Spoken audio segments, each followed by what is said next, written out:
네, 하나님의 말씀 창세기 39장입니다. 23절까지 봉독합니다.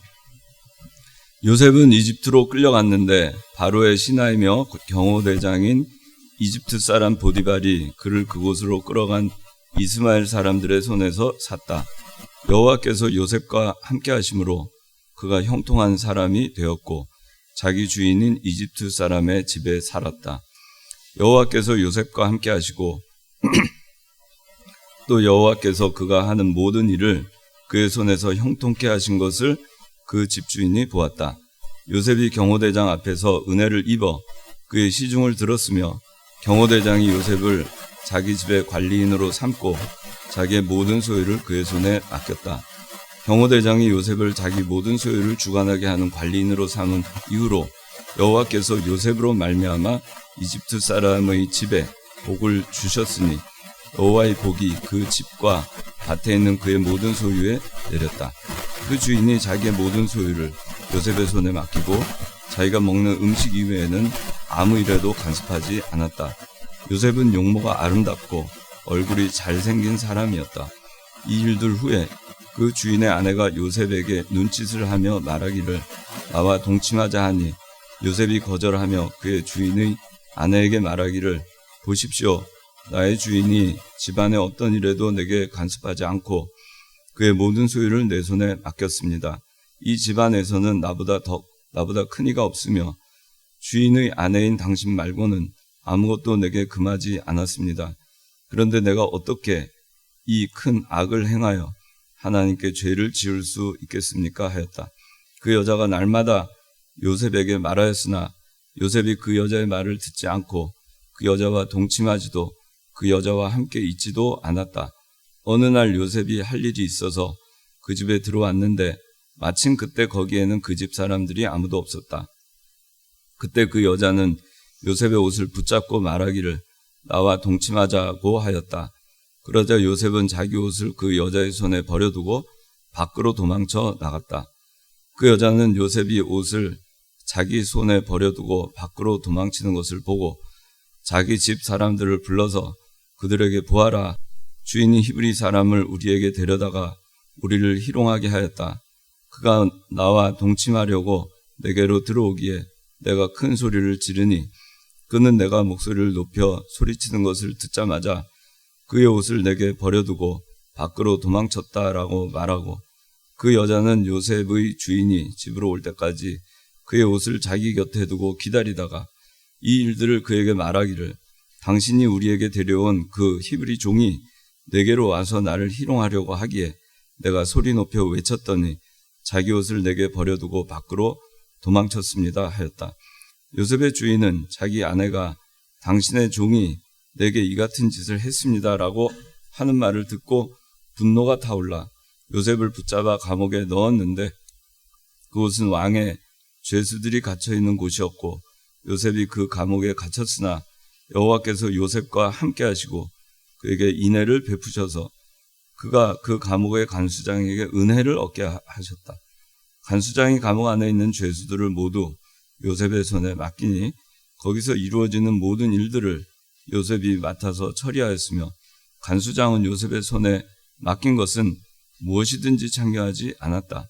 이처럼 여호와께서 요셉과 함께 하셨고 그가 하는 일을 형통하게 하셨다.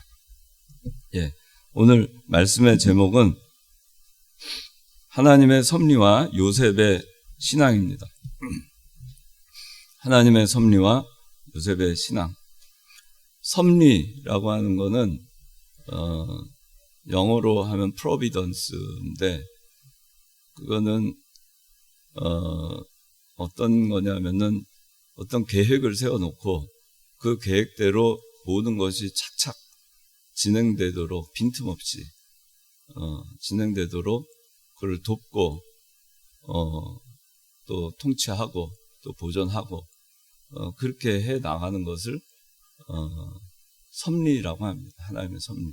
세상 사람들은 어떤 일들이 일어나는 것에 대해서 그것을 잘 깨닫지 못하고 운명이다.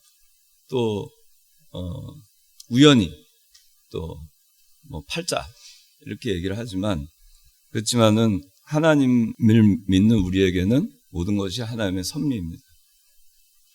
하나님의 섭리 가운데 되는 것입니다.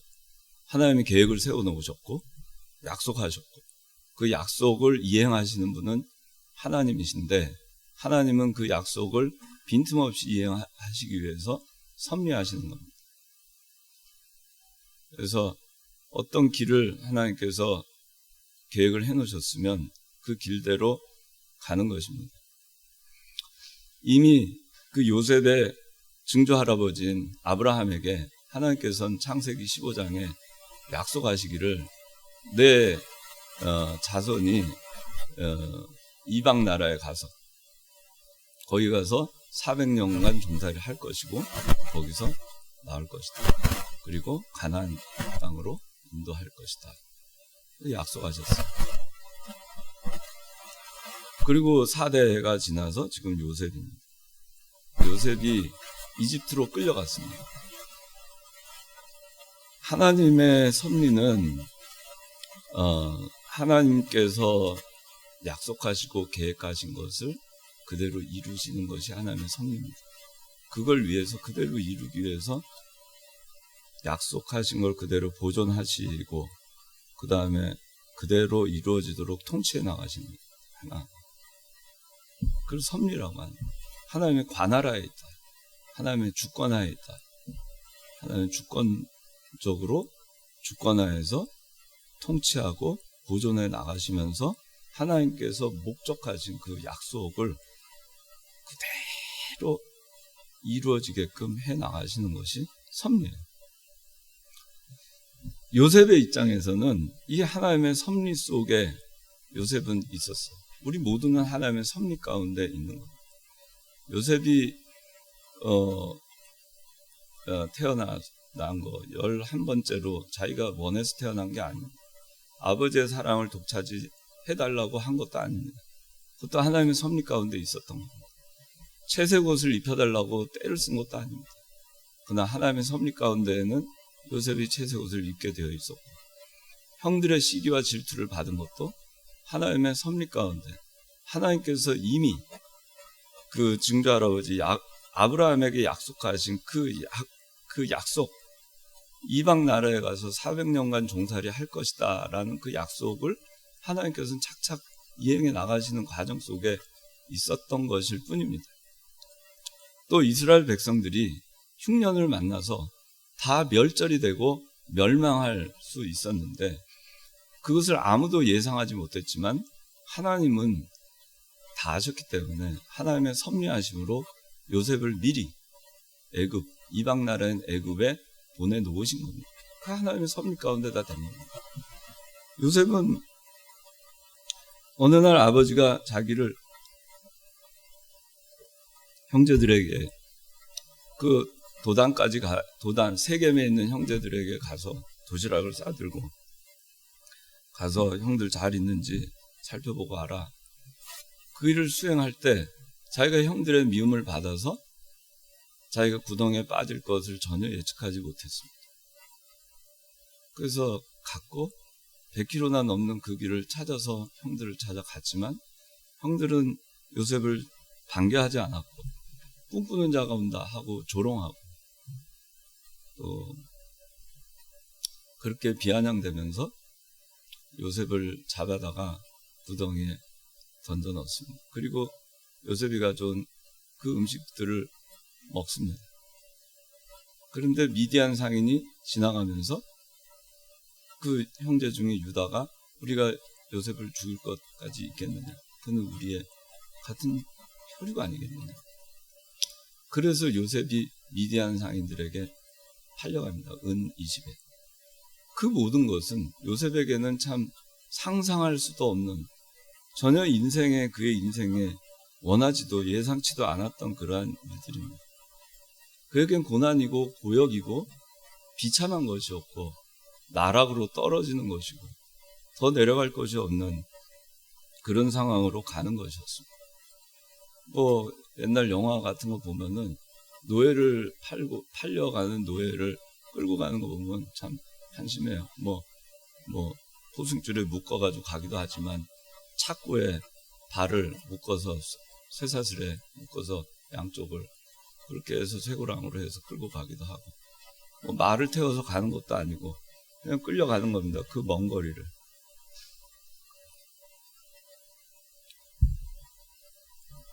어느 날 그런 일을 겪었을 때 그 사람들은 참 팔자가 기구하다. 또 내 팔자야. 아이고 내 팔자가 이렇게 됐나. 나한테는 왜 이렇게 지지려도 복이 없나. 내가 어쩌다가 아버지의 말을 들어서 여기까지 왔는가. 세경까지만 갔다가 도당까지는 가지 말걸. 그냥 바로 돌아가서 아버지한테 보고했으면 내가 이 꼴이 되지는 않았을 텐데 많은 후회를 하고 그리고 원망하고 또 원망하고 그 비참함과 그 상황을 받아들이기가 너무나 어려워서 병이 듭니다. 너무 억울하고 너무 원통하고 너무 분하고 병이 드는 게 일반적인 케이스예요. 그러니까 하나님은 섭리였지만 요셉에게 있어서는 고난입니다. 누구도 겪고 싶지 않은 환경을 요셉은 마주한 겁니다. 하나님께서는 하나님의 뜻을 이루시려고 하나님의 계획하신 바를 이행하시려고 그 일을 하셨지만 요셉은 너무나 힘든 상황을 맞이한 거예요. 오늘날 여러분들이 이 세상을 살아갈 때 여러분들의 한 걸음 한 걸음 가는 것은 다 하나님의 섭리 가운데 있는 건 줄로 아시면 됩니다. 그때 여러분들이 불평하고 원망하고 하면은 안 되는 거예요. 요셉은 그런 적이 없어요. 한 번도. 그가 높아졌을 때 교만한 적도 없었고 그가 나락으로 떨어졌다고 그렇게 만든 사람들을 탓하거나 원망하지도 않았습니다. 그것이 요셉의 믿음이에요. 요셉의 믿음은 뭐냐 하면은 하나님의 섭리, 하나님의 섭리를 믿는 믿음입니다. 이 모든 것이 하나님의 섭리 가운데 되어지는 것이다. 그러므로 나는 이 하나님의 섭리를 믿는다. 그러므로 나는 누구도 원망하거나 불평하지 않는다. 하나님께서 다 아시고 하나님께서 주관하시고 하나님께서 나를 이렇게 하시는 것이다. 하나님의 계획이 무엇인가? 그 계획이 나를 통해서 이루어지는 것을 기다릴 뿐이다. 감사함으로. 그러니까 고난이 오면은 고난을 겪자. 좋은 일이 오면은 좋은 일도 그저 하나님의 섭리 가운데 있는 것으로 알고 자기가 잘나서 그런 게 아니라는 거 알고 교만할 필요도 없고 자기가 잘못되었을 때 자기가 못나서 그런 것이 아니라는 거 아니까 하나님의 섭리가 그 가운데 또 이루어지이다. 하나님의 뜻이 그 가운데 이루어지이다 하고 간 것이 요셉의 신앙입니다. 요셉은 이집트에서 이제 종살이를 하게 됩니다. 39장 1절부터 18절까지가 그 종살이한 내용이 나옵니다. 17살 요셉은 이 종살이를 28살이 될 때까지 11년간을 하게 됩니다. 그리고 20절에서 23절까지 이 감옥 생활은 요셉은 2년 동안 감옥 생활을 합니다. 총 13년의 세월을 이 나락에 빠진 생활을 하게 되는 겁니다. 그리고 일약 나이 30살 약관에 애굽의 총리가 됩니다. 그 요셉의 위에는 왕밖에 없었습니다. 그리고는 천하를 다스리는 재상이 된 겁니다. 요셉이 이거를 섭리로 하나님의 섭리로 받아들이지 아니하였으면 원망과 불평과 억울함으로 점철된 그 13년이란 세월을 살다가 13년이란 세월을 다 마치기도 전에 아마 병들어 죽었을지도 모릅니다. 그리고 하나님의 이 요셉은 그 종살이 하면서 그 종살이 하는 가운데에서 관리인이 될 수도 없었을 것입니다. 원망과 불평으로 일을 하는데 일을 잘 할 수가 어떻게 있었겠으며 어떻게 주인의 마음에 들 수 있었겠으며 인정받는 종이 될 수 있었겠으며 쓸만한 사람이 될 수 있었겠습니다. 감사함으로, 또 감사함으로, 그저 감사함으로 하나님께서 나에게 이 일을 주신 것이다. 이 환경을 주신 것이다. 나에게 종살이를 하라고 주신 것이다. 노예가 되게 하신 것이다. 그 하나님의 섭리를 믿었기 때문에 요셉은 17살 그 어린 나이에, 청소년의 나이에 이집트로 끌려갔지만 28살 때까지 11년간 노예 생활을 무던히도 잘 해냈습니다. 그리고 또 2년 동안 감옥살이 무던히도 잘 해냈어요. 그것이 하나님의 섭리를 믿는 신앙이 아니었으면 불가능했을 겁니다. 요셉은 17살에 보디발의 집에 팔려가게 됐습니다. 이것도 하나님의 섭리죠. 어떻게 이 요셉이라고 하는 이 어린 소년이 그 시대의 세계 최강대국의 이집트란 나라의 경호대장, 요새 말하는 청와대 경호실장, 그죠? 거기에 그 집에 들어가서 살게 되느냐 하는 얘기예요. 그럴 기회가 어디 있겠어요? 참 없어요. 그럴 기회 주어질 수가 없어요. 그냥 야곱의 아들로 거기서 사랑받으며 11번째 아들로 사랑받고 채색옷 입고 맨날 재롱 부리고 그러고 살았으면은 이런 기회가 어떻게 올 수 있어요? 어떤 루트를 통해서 이 기회가 올 수 있겠어요? 근데 이 요셉에게 있어서는 이 종으로 팔려가고 보디발의 집에서 노예로 살게 된 것이 참 고통스럽고 비참한 것이지만은 달리 보면은 이것은 하나님의 섭리이고 또 달리 보면 이것은 엄청난 기회였던 거예요. 똑같은 상황이라도 우리가 그것을 어떻게 받아들이느냐, 하나님께서 나를 통해서 어떤 일을 하시고자 하느냐에 따라서 그것은 엄청난 기회가 되기도 하고 아무것도 아닌 일이 되기도 하는 겁니다.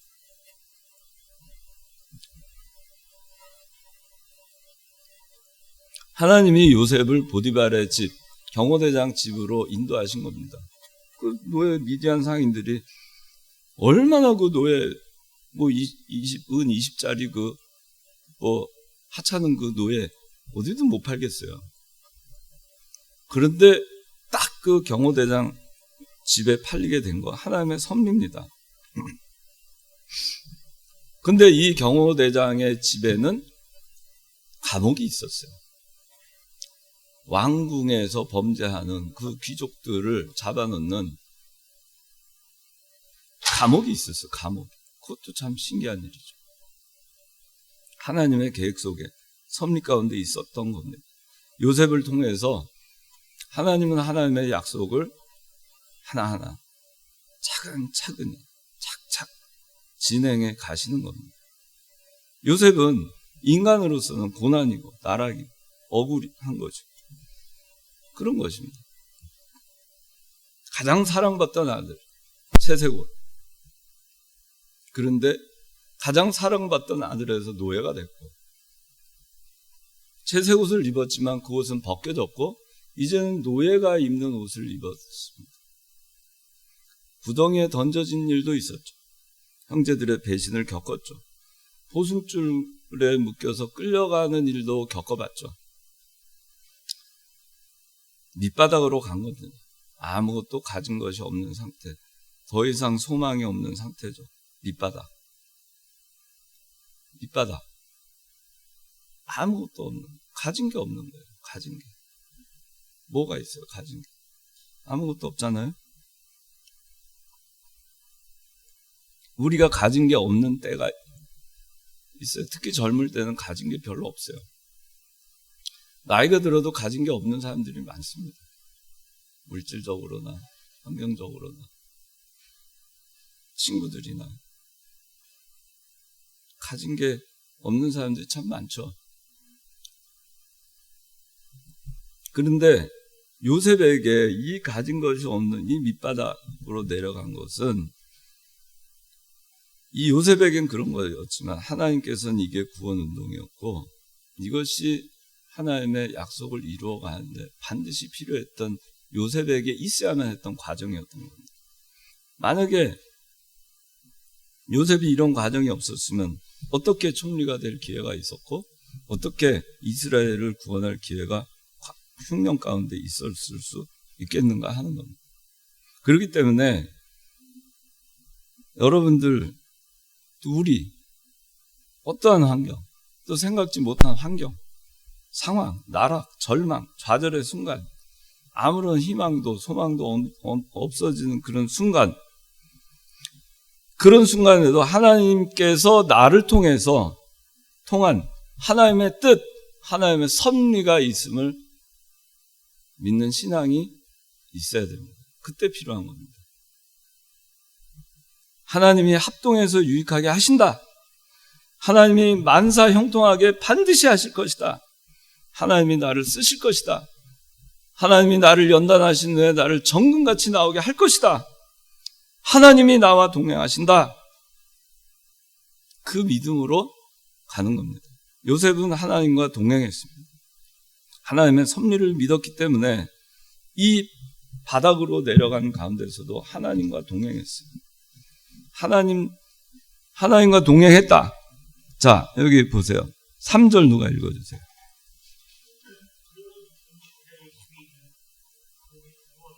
아니, 39장 3절.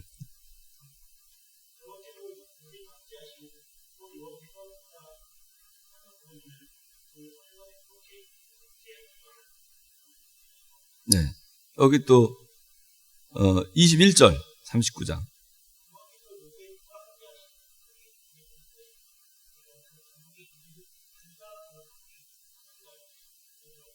네. 요셉과 함께 하셨다 그랬습니다. 여호와께서. 그래서 어떻게 됐냐면은 그가 하는 모든 일을 형통케 하셨다. 또 감옥에 갔을 때 감옥의 간수장에게 은혜를 베푸셨다. 은혜를 얻게 하셨다. 그리고 23절에 보니까 요셉과 함께 하셨고 그가 하는 일을 형통하게 하셨다. 하나님께서 함께 하시면 형통하게 되는 겁니다. 하나님과 함께하면 형통하게 되는 거예요. 하나님께서 요셉과 함께 하셨다는 것은 요셉이 하나님과 동행했다는 겁니다. 하나님의 동행하심을 믿었어요. 하나님을 신뢰했습니다. 하나님과 계속해서 영적인 교통을 한 겁니다. 그러면서 하나님의 인도와 주장을 받고 그 말씀대로 행했어요.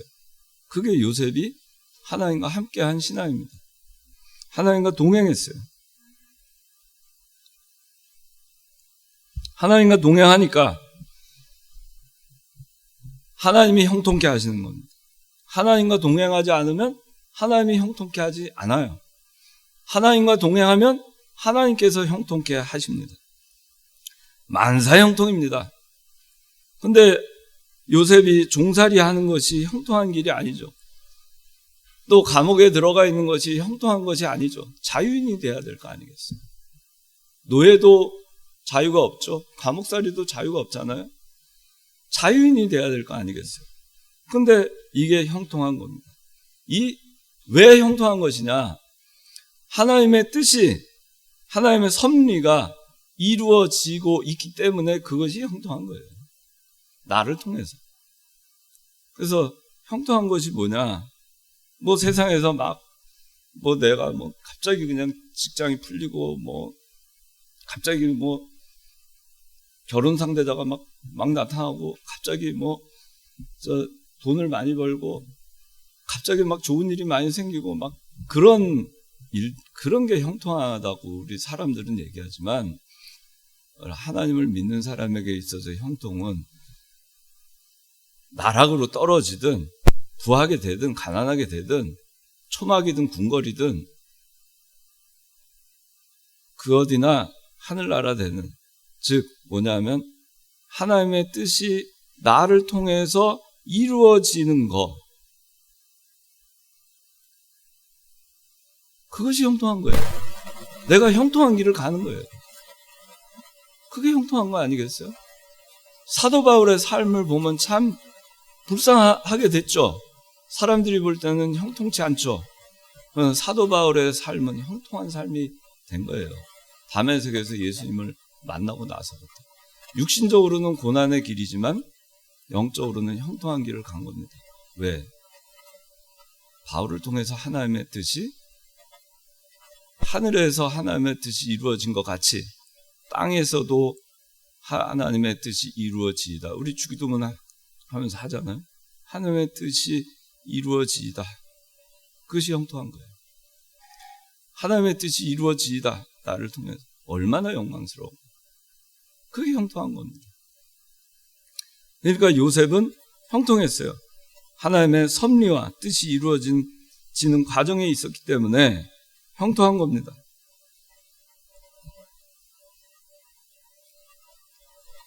요셉이 감옥 가기 전에 노예로 있는데 잘 풀렸습니다. 하나님께서 요셉을 경호대장 앞에서 은혜를 받게 하셔서 관리인이 됐어요. 노예였지만 그래도 노예 가운데에서는 잘 된 겁니다. 그런데 이 잘 될 때 또 마귀는 그대로 두질 않습니다. 이 하나님의 섭리를, 그 하나님의 뜻 있잖아요. 여러분들을 통해서 해나가시는 하나님의 계획을 방해하려고 오만 가지 수를 다 쓰는 겁니다.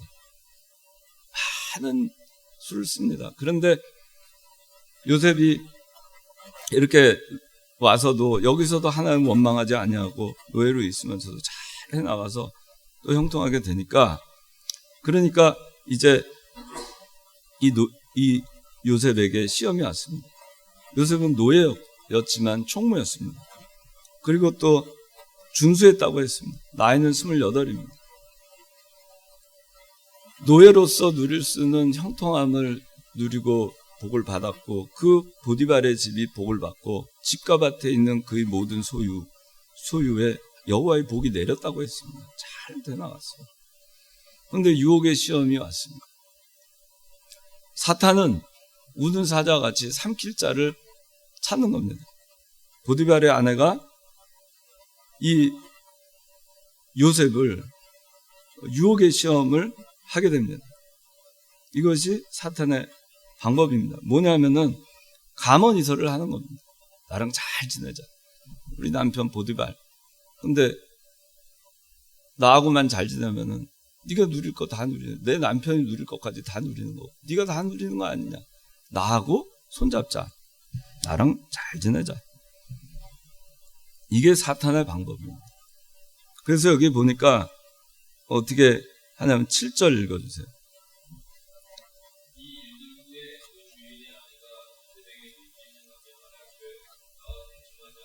예. 처음에 눈짓을 합니다. 자꾸 눈짓을 하는 거예요. 그러면서 나와 동침하자고 자꾸 눈짓을 합니다. 유혹을 하는 겁니다. 정욕으로 유혹을 하는 겁니다. 그 8절에 읽어주세요.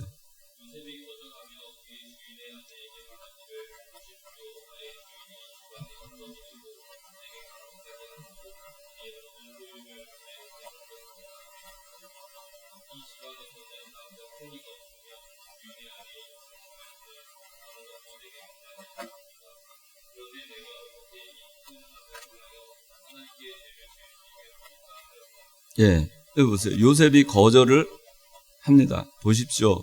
나의 주인이 집안의 어떤 일에도 내게 간섭하지 않고 그의 모든 소유를 내 손에 맡겼습니다. 이 집안에 나보다 큰 이가 없고 주인의 아내인 당신 말고는 아무것도 내게 금하지 않았습니다. 신앙 양심을 바로 썼고 자기의 한계를, 자기 분수를 제대로 지킨 거예요.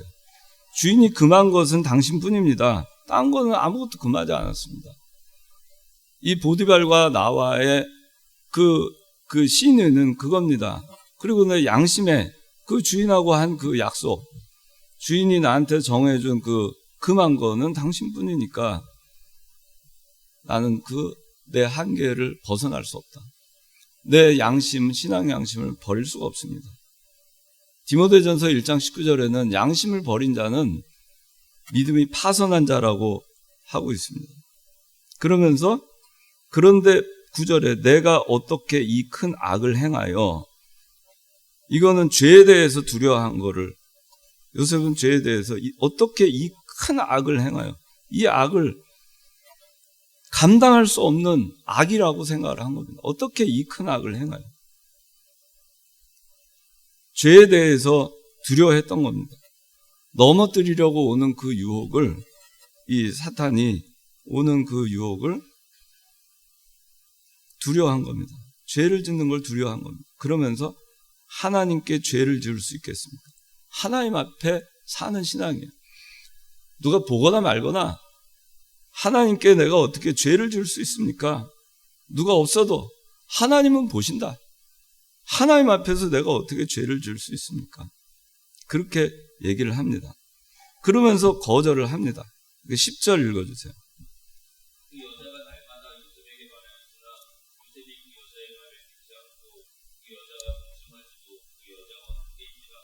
예.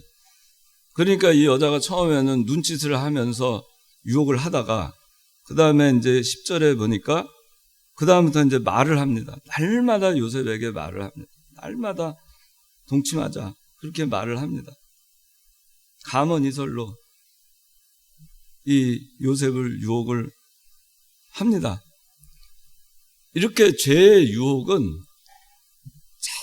그 요셉이 거절하고 이렇게 지키려고 해 나가도 죄의 유혹은 계속되고 가중되는 거예요. 계속되고 가중됩니다.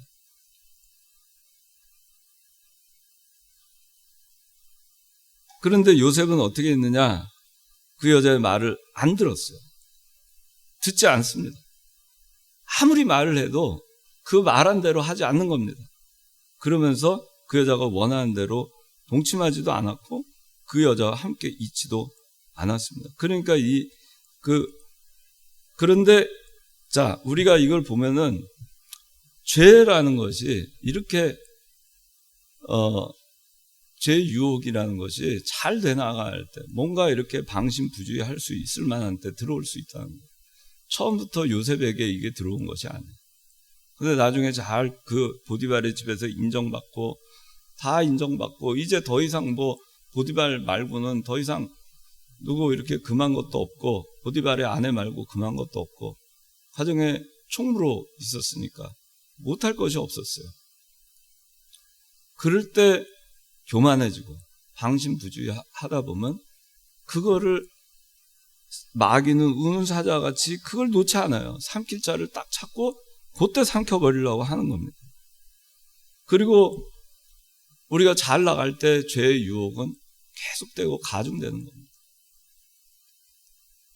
그리고 가문이설로 나하고만 이제 잘 지내면 되는데 뭘 그러냐? 다 네가 누릴 수 있지 않냐? 그렇게 하는 겁니다. 네 믿음이 어떻고 네가 그렇게 신앙 지켜봐야 그래도 딴 거 다 네가 신앙 지키고 나하고만 그냥 잘 지내면 요거 하나만 양보하고 잘 지내면 되지 않느냐. 우리가 마귀가 구원운동, 하나님께서 구원운동 해나가고 여러분들을 통해서 구원운동 해나가고 여러분들 사회 나가서 신앙인으로 살아갈 때 그걸 통해서 구원운동 해나가고 교회를 통해서 구원운동 해나갈 때 마귀는 그렇습니다. 요거 하나만 하면 다 네가 누리지 않느냐. 인본주의. 요거 하나만 쓰자. 그럼 다 잘 되지 않겠네. 나하고 같이 손잡자. 가문이슬에 속아서 타협하고 함께 잘 해보자. 그렇게 하면 잘 될 거다. 다 잘 될 거야. 그렇게 유혹을 해도 그렇게 해서는 안 되는 거예요. 거기에 넘어가면 안 되는 거예요. 근데 삼손은 넘어갔죠. 그래서 들릴라가 그 힘의 비밀이 어디서 나오냐 계속 해가지고 얘기하니까 처음엔 얘기 안 하고 딴 걸로 막 얘기하다 나중엔 진실을 얘기하죠. 그러다가 어떻게 돼요? 머리를 다 깎이고 그걸 블레셋에 잡혀가가지고 맷돌을 돌리면서 두 눈알이 뽑혔어요. 그래서 비참하게 되고 말았어요. 다윗은 또 어떻게 했어요? 다윗은 누구죠? 바세바.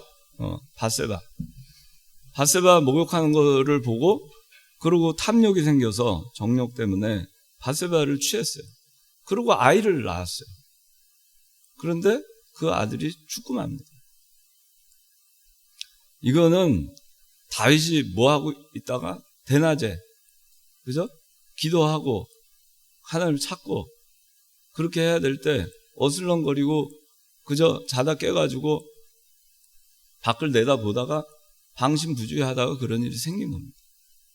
그래서 여러분들이 그 난관이 왔을 때, 나락으로 떨어졌을 때도 하나님의 섭리로 알고 그거를 이겨낼 수 있어야 되고, 또 잘 될 때 하나님의 섭리로 알고 교만하지 말고 방심부주의하지 않을 때 이 요셉과 같이 이 시험을 이겨낼 수 있는 것입니다.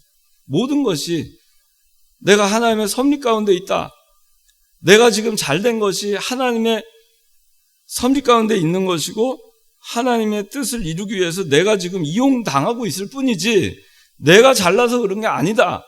그러니까 방심부주의하지 말자. 그러고 믿음으로 나가야 되는 거예요.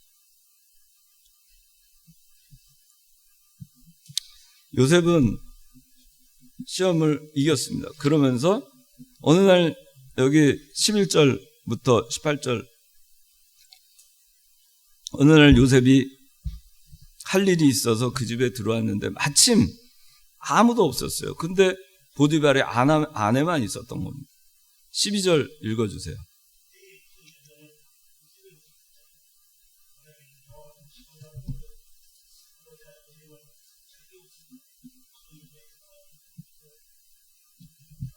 예. 이제는 이 여자가 처음에는 눈짓하다가 계속 눈짓하는데도 안 되니까 그 다음에 말로 계속 유혹을 하다가 그래도 말도 안 듣고 하니까 이제는 요셉의 옷을 붙들고 동침하자고 말을 합니다. 그래서 요셉이 자기 옷을 그 여자의 손에 버려두고 밖으로 도망쳐 나갑니다. 여러분들 그 죄라고 하는 거는 죄는 여러분들이 그 죄를 끊으려고 해도 계속해서 죄라고 하는 그 요소는 여러분들의 집착해서 달라붙어요. 그걸 계속해서 끊어버리고 도망치고 피하고 그걸 또 이겨내고 극복하고 그렇게 해 나가야 되는 거예요. 죄의 그 유혹은 멈추지 않아요. 우리 인간에게 부패성이 있기 때문에. 그런데 이 죄 가운데에서도 이 음행죄는 피하라 그랬어요. 다른 것들은 다 그냥 우리가 맞서 싸워서 이겨야 되지만은 고린도전서 6장 18절에는 음행을 피하라 그랬습니다. 그래서 요셉은 도망쳐 나왔어요. 그런데 그 여자의 손에 요셉을 유혹하려고 동침하려고 집착하느라고 옷을 붙들고 있었던 그 옷이 여자의 손에 쥐어져 있은 채로 요셉은 나갔어요. 요셉은 그 옷을 벗어둔 채로 나간 것은 그 음행을 피하기 위해서 죄짓지 않으려고 피하여 나가느라고 그 옷이 그 여자의 손에 있었던 것이고, 그런데 이 여자는 그 옷을 무슨 증거로 삼냐면은 이 요셉이 자기를 희롱하고 자기하고 동침하기 위해서 왔다가 자기가 소리를 치니까 도망가느라고 벗어두고 간 옷으로 그렇게 180도 바꿔가지고 그 옷을 증거로 삼아요. 자, 그러면서 14절 읽어주세요. 자기 집 사람들을 불러 그들에게 너와나 주인이 히브리 사람을 우리에게 데려다가 우리를 희롱하게 하였다. 그가 나와 동침하려고 내게로 들어오기에 내가 큰 소리를 지르니 그는 내가 소리를 듣고 소리치는 것을 듣자마자 그의 옷을 내게 버려주고 그것을 줬다라고 말하고 그 여자는 요셉의 주인이 들어올 때까지 그의 옷을 자기 곁에 두고 기다리다가 이 일들을 그에게 말하기를 당신이 우리에게 데려온 그 히브리 분이 내게로 와서 나를 희롱하려고 하더니에 내가 소리 높여 외쳤더니 자기 옷을 내게 버려두고 밖으로 도망쳤습니다 하였다. 네. 이 사건의 전말을 여러분들은 알지만 지금 보디발의 아내가 지금 하는 이 말을 보면은 일단 첫째는 보디발은 요셉에 대해서 음행죄를 짓고 있는 거예요. 계속해서 유혹을 했으니까. 그 다음에 두 번째는 남편을 탓합니다. 뭐라고 얘기하면 주인이 히브리 사람을 우리에게 데려다가 우리를 희롱하게 하였다. 언제 보디발이 요셉을 데려다가 이 보디발의 아내를 희롱하게 했습니까?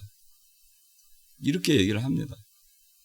그리고 그가 나와 동침하려고 내게로 들어오기에 이렇게 얘기합니다.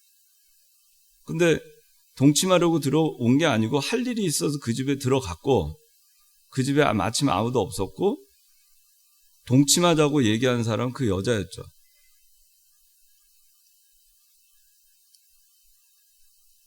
완전히 180도 다르게 얘기를 하죠.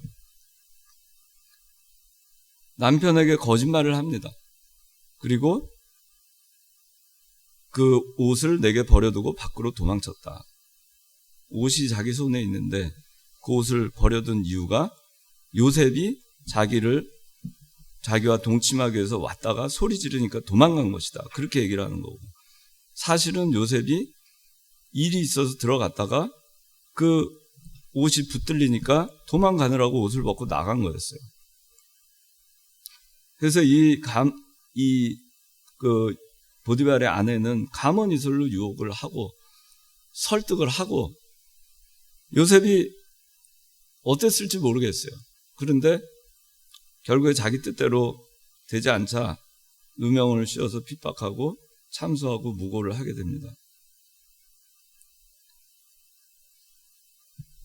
근데 요셉은 여기서 시험을 이깁니다. 시험을 이기는데 이때 구차하게 변명하지 않았어요. 보디발이 이 얘기를 듣고 자기 아내의 얘기를 듣고 이 분노가 타올랐다 그랬어요. 19절 읽어주세요.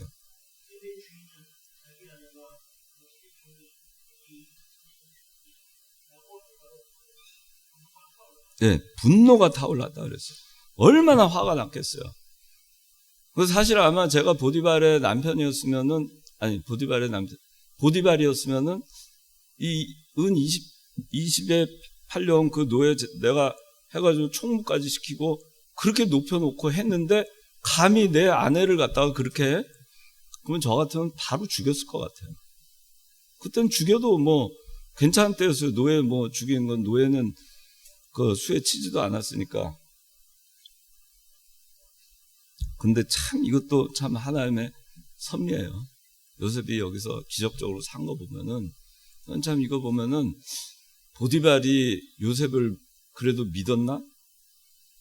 그건 뭐 알 수가 없어요. 그런데 이전에 그 요셉이 죽을 뻔했을 때 구덩이에 빠져서 죽을 뻔했을 때도 하나님이 미디안 상인들을 쫙 지나가게 보내시죠. 그러니까 그걸 보고서는 차라리 저 상인들한테 팔자. 그래서 요셉의 생명이 건짐을 받잖아요. 요셉은 죽을 거라 생각했을 수도 있어요. 근데 지금도 이거는 꼼짝없이 죽는 겁니다. 꼼짝없이. 그냥 죽는 거예요. 보디발의 손에. 단칼에 죽어도 할 말이 없어요. 당장 이 분노가 타올라가지고 요셉을 붙잡아 감옥에 넣었다 그랬는데 이게 참 저는 기적이라고 생각을 해요. 요셉이 목숨이 붙어 있는 이 사실이. 그러니까 하나님의 섭리인 거죠. 아마 요셉이 죽었어도 하나님이 요셉을 부활시켜서라도 요셉을 통해서 하나님의 일을 해나가셨겠죠. 그런데 하나님은 요셉을 기적적으로 건지십니다.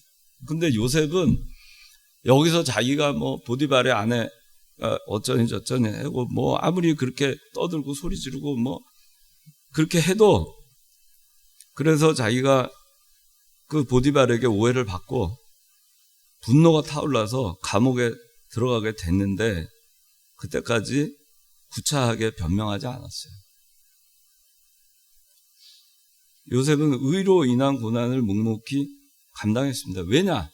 하나님의 섭리를 알았으니까. 하나님이 주시는 것으로 안 겁니다. 그죠? 초막이나 궁궐이나 하나님이 가라면 가자. 수치를 당케 하시면 당하자. 온갖 오명, 누명, 불명에 주시면 받자. 왜? 하나님의 섭리 가운데 있을 테니까. 하나님이 아시고 형통케 하실 거니까. 그래서 요셉은 감옥에 가서도 평안했어요. 우리 찬송가 아까 한 것 같이 초막이나 궁궐이나 내 주 예수 계신 곳이 그 어디나 하늘나라, 그 신앙이 있었던 거예요. 왜? 이런 신앙이 어떻게 생겨요? 자기가 죽을 고비를 넘겼고 감옥에 갔는데 이제 감옥에 들어가가지고 있다 보면 이제 보디발의 아내를 탐한 그런 사람이 됐으니 죽을 날만 기다리는 사람, 죄수의 신분이 될 수도 있어요.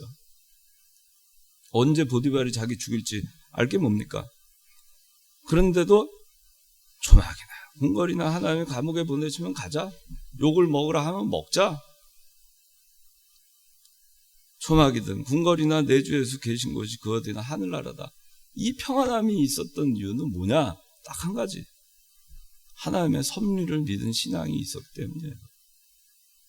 그래, 여기에도 하나님의 섭리가 있는 것이다. 내가 하나님의 섭리 가운데 있는 것이다. 나는 잘 모르겠다. 근데 여기에도 하나님의 뜻이 있다. 하나님의 섭리가 있다. 힘들죠. 요셉이라고 안 힘들었겠어요? 힘들지만 풍랑이 있는 그 파도 가운데서도 마음은 잔잔한 거예요.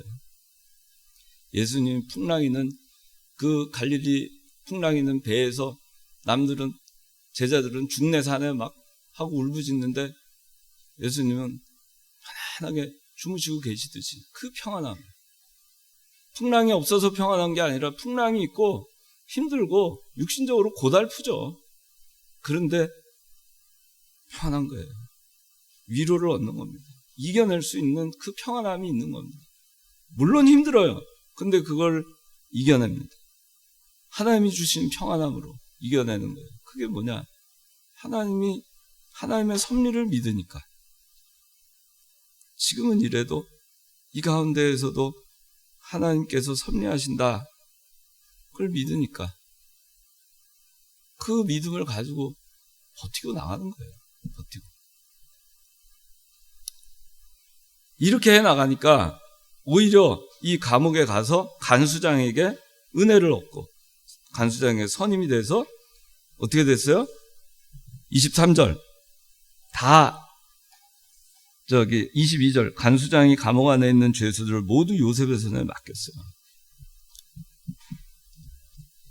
어느 곳에 가든지 하나님의 뜻으로 알고 거기서 충성을 다하고 하나님과 동행한 겁니다. 하나님의 섭리로 알고 하나님과 동행한 겁니다. 노예? 그것도 하나님의 섭리다. 감옥? 그것도 하나님의 섭리다.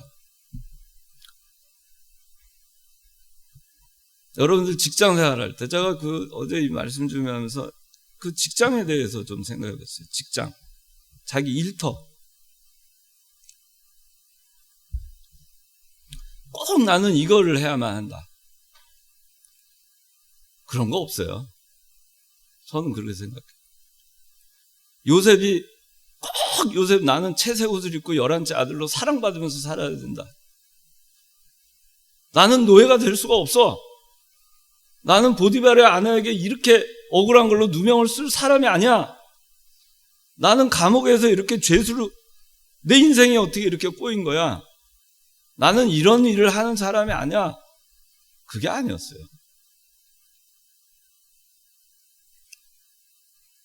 그렇게 하나님이 인도하는 대로 가다 보니까 감옥에 가서 일해라 그러면 감옥에 가서 일하는 거고 너 어디 가서 종살이 해라 그러면 종살이로 하는 거고 미디안 상인에게 끌려가라 그러면 어딘지도 모르게 끌려가는 거고 구덩이에 들어가라 그러면 구덩이에 들어가는 거고 옷을 채소 벗어 그러면 벗김을 당하는 거고 배신 당해 그러면 배신을 당하는 거예요. 절대 나는 이 일만 하고 살아야 돼. 나는 양치는 목동만 하고 살아야 돼. 그러면 다윗이 어떻게 이스라엘의 왕이 될 수 있었겠어요? 꼭 나는 이것만 해야 된다. 내 인생의 목표는 이거야. 나는 이걸로 부름받았어. 나는 이게 나한테 달란트가 있어. 그렇게만 하다 보면 요셉과 같은 찬스는 안 옵니다. 요셉은 모든 상황, 모든 다가오는 자기 앞에 다가오는 것들이 있잖아요. 그걸 하나님의 섭리로 받아들였어요. 그리고 거기서 하나님의 뜻이 뭔가를 찾고, 그리고 순종하고, 거기서 충성했어요. 그러니까 모든 것이 우리가 보기에는, 우리가 겪었으면 그것이 환난이고 고통이고, 왜 나한테 이 지긋지긋한 일들이 일어나고, 왜 내가 이 꼴을 겪어야 되고, 왜 내가 이 밑바닥으로 들어가야 되고, 그런 거지만 요셉에겐 그 모든 환난과 고난이 다 기회였어요. 하나님의 섭리를 이루어 나가는 기회였던 겁니다. 그렇기 때문에 요셉은, 아버지도 요셉은 죽은 줄 알았을 거고 죽은 거나 다를 바 없었지만 애굽의 총리로 멋지게 부활한 거예요.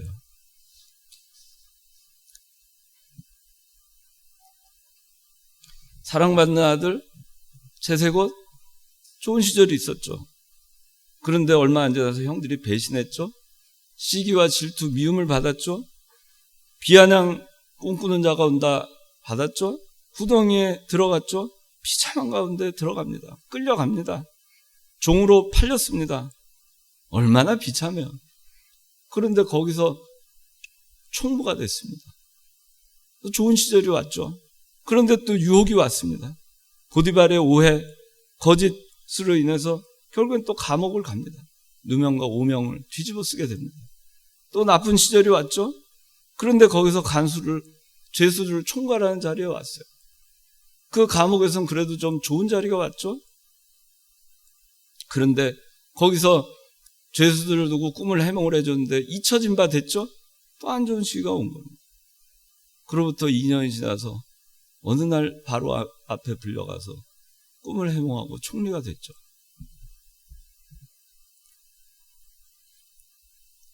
업앤다운이 있어요.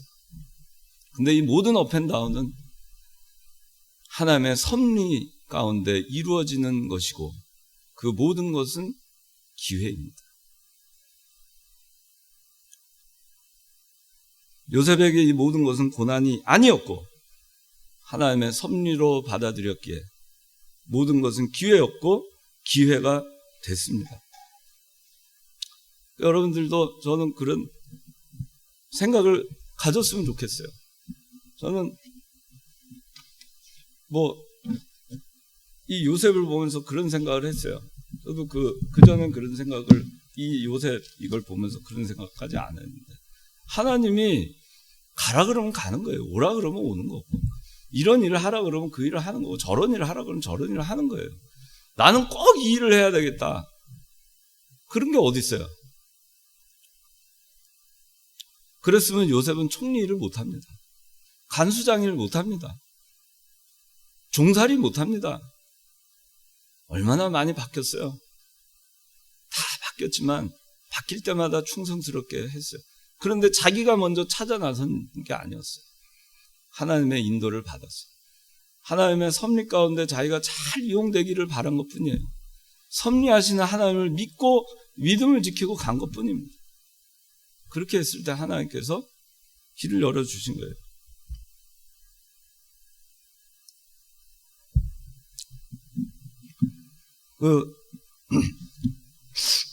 마지막으로 저는 이 요셉과 같은 믿음을 가진 건 아니었는데, 근데 제가 어렸을 때는요, 그리는 걸 좋아했어요. 그래서 주변 사람들이 화가가 되라 그랬어요. 화가. 그래서 미대를 가라. 그래서 또 고등학교 예고를 가라. 근데 집에서 반대를 했어요. 근데 또 어느 선생님이 또 국문학을 하라 그러는 거예요. 국문학 좋은가? 중학교 때 그런 생각 많이 했어요. 글을 제가 이렇게 수고하면은 또 학교 그 교재에 또 실리고 뭐 그래가지고 국어 선생님이 그랬어요. 근데 저희 아버지는 저보고 또 판사를 하라 그랬어요. 판사나 검사를 하라. 그 판사 검사를 해야 되나 보다. 그러던 때였죠. 그런데 제 마음에는 과학자를 하고 싶었어요. 과학자. 그러니까 그런 방황의식을 거치다가 인문계 고등학교를 갔죠. 근데 저는 아버지가 원하는 대로 문과를 지망을 했어요. 왜? 법대를 가야 되니까. 그 아버지 말대로 뭐가 되든 하여튼 죽이 되든 밥이 되든 판사 아니면 검사가 될지 안 될지 모르지만 하여튼 길은 가야 될 것 같았어요. 그래서 그걸 했어요. 근데 친구를 만났어요. 근데 그 친구가 아주 말하자면은 그러니까 제 다니는 고등학교에서 전교 1등 하던 친구예요. 근데 그 친구가 저보고 자기만 하면 되지 저를 유혹을 하는 거예요. 현호야, 너 그러지 말고 공부 잘하는 애들이 다 법대 의대를 가면은 그렇다고 제가 공부를 잘했다는 건 아니에요.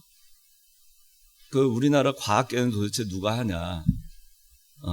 너하고 나하고는 과학을 하자. 과학자가 되자. 순수 과학을 하자. 좀 가난하게 살아도. 그래서 제가 아버지 몰래 이과로 갔어요. 이과로 갔는데 아버지가 그때 해외에 계셨는데 고3 때 귀국하셨어요. 근데 그때는 성적표를 갖다가 집에다 보내주는 때였어요. 우편으로. 어느 날 갔더니 통지표에 이과 이렇게 해가지고 나와 있는 거 아니겠어요? 벼락이 떨어졌죠. 그래서 고3 때 한 학기 마치고 였는데 아버지한테 거의 쫓겨나다시피 했어요. 문과로 바꿔라. 그래서 아버지 안 됩니다. 지금 못 바꿉니다. 이과에서 문과로 크로스 지원을 할 테니 좀 기다려달라. 그래서 시험을 봤어요. 대학 시험. 시험을 봤는데 문과를 지원 안 하고 이과 저는 자연계열을 다 했어요. 그래서 화학을 전공하게 됐어요. 화학 전공하다 보니까 대학 가서 보니까 재미가 없더라고요.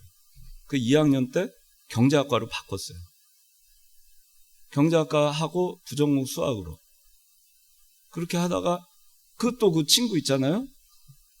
그 친구는 서울대학교 물리학과를 갔어요. 공부를 잘해서. 그래서 물리학과 수석으로 들어갔고 그 지금 서울대 물리학과 교수하고 있어요. 그런데 그 친구가 또 야, 네가 그러면 되냐? 나하고 약속했는데 끝까지 우리는 가자. 누가 뭐라 그래. 그래서 다시 바꿨어요. 참 한심하죠, 여러분들. 제가 보면은 한심하죠. 그리고 제가 대학 들어갈 때 아버지가 그런 이과를 가려면 의대라도 가라. 근데 제가 의대는 정말 가기 싫었어요. 저는 그 체질에 안 맞아서 제 성격도 안 맞고. 그래서 아버지가 너 의대 안 가면은 학교 다닐 때 학비니 뭐니 아무것도 안 해준다. 그런데도 그때도 그 친구가 야 그래도 가자. 너하고 나하고. 그래서 그렇게 됐어요. 그런데 1년 만에 바꾸니까 그 친구가 또 그러는 거 설득을 했어요. 설득을 당했어요. 그래서 다시 화학으로 바꿨습니다.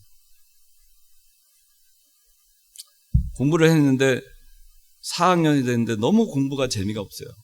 그래서 걷어치고 군대를 갔습니다. 근데 복학을 해가지고 보니까 이제 어떻게 하겠어요? 길이. 졸업은 해야 되잖아요. 졸업했어요. 그리고 제가 이제 그때는 아버지한테 내가 이 화학을 한 것이 잘못된 게 아니라는 거를 입증해야 되겠다 하는 그 사명감 때문에 유학을 갔어요. 여러 가지 이유가 있지만 그 중에 하나 그런 이유도 있어요. 유학 갔습니다. 가서 고생을 많이 했죠. 그 미국에서 대학교에 자리가 났어요. 그 테뉴어 트랙 교수 자리가 났어요. 휴스턴에. 거기 갔어요. 졸업하고. 가서 있는데 한국에서 또 어떤 기회가 생겼어요. 저하고 전혀 맞지도 않는데 나오라고 막 선배들이 하는 거예요. 우리 회사 와가지고 같이 하자고. 그래서 온 데가 현대였어요. 와가지고 3년 있었더니 갑자기 IMF가 터졌어요. 그래서 연구소고 뭐고 다 그냥 다 중단돼 버렸어요. 그래서 돈도 없고. 그러더니 갑자기 저보고 뭘 하라고 그러냐면은 구조조정을 하라는 거예요. 구조조정. 회사 구조조정. 그런 거 들어봤죠? 회사가 망하려 그러면은 구조조정이라는 걸 해요. 인력도 감축하고 회사 자산 매각도 하고. 근데 제가 하는 일은 뭐였냐면은 삼성 그때 지금은 이름이 뭔지 한화토탈로 바뀌었어요. 한화에대 매각됐어요. 그땐 삼성종합화학이었어요. 삼성종합화학하고 합병하는 거를 해서 한 회사로 만들어요. 회사가 산다. 그 일을 하고 그리고 또 하나는 뭐냐면은 회사 만기 도래하는 만기 연장이 안 되니까 지겨워요 혹시? 시간이 보니까 많이 지나네. 만기 연장이 안 되니까 제가 또 하는 일이 뭐냐면 큰 회사의 그 비핵심 자산들을 띄어다가 파는 역할을 했어요. 공장들을. 몇 개 공장을 파는 거예요. 띄어다가. 원래 하나의 공장이었는데 그중에 부분 매각을 하는 거예요. 그래서 제가 여러 개 부분 매각을 했어요. 그래서 다 외국계 회사들에 한 거예요. 국내 회사에도 현대정유에다가도 하고 오일뱅크에다가도 하고 뭐 BOC 코리아 뭐 비밴디 뭐 여러 군데다 제가 매각을 했어요. 처음 해본 일이었어요. 근데 그때도 안 하려고 발버둥을 치다가 할 수 없이 끌려 올라와가지고 서울에 올라와서 여기 개동에 그 현대 거기 가서 하게 됐어요. 처음 해보는 겁니다. 뭐 꿈도 안 꿨던 일이죠. 생각도 안 했던. 그러다가 제가 어디 또 그러고 있는데 그때는 석유화학 쪽이었어요. 그런데 갑자기 어느 회사에서 오퍼가 왔어요. 근데 그건 또 발전소 하는 겁니다. 발전소. 석탄, 뭐, 수력, 뭐, 태양광, 뭐, 풍력, 무슨 뭐 그런 거 있잖아요. 그 다음에 뭐 LNG 복합화력, 뭐 발전소 하는 거예요. 전기 만드는. 그런 회사들을 인수하고 운영하고 되팔고 뭐 그런 걸 하는 걸 하자는 거예요. 그래서 나는 그걸 경험이 없으니까 전기의 전자도 모른다. 그래서 안 하고 한 6개월을 이렇게 안 하고 했는데 결국에는 그쪽에서 그래도 같이 하자 그래서 와서 해봤어요. 그 전혀 다른 분야지만 그걸 또 11년을 하게 됐어요. 그러고 있는데 또 어디서 그러지 말고 환경업, 폐기물, 그다음에 그걸 에너지 자원으로 만드는 걸 하자. 우리나라 기름 한 방울 안 나는데. 그래가지고 그거는 또 내가 전혀 또 해보지도 않은 일이고 가지도 않은 일이지만 해보자 해서 또 했어요. 근데 그거를 보면, 그런데 지금 그 일을 하고 있어요. 그런데 생각을 해보면은 내가 옛날에 그때 그 휴스턴에 교수로 있을 때 요새도 가끔 그런 생각 합니다. 거기서 내가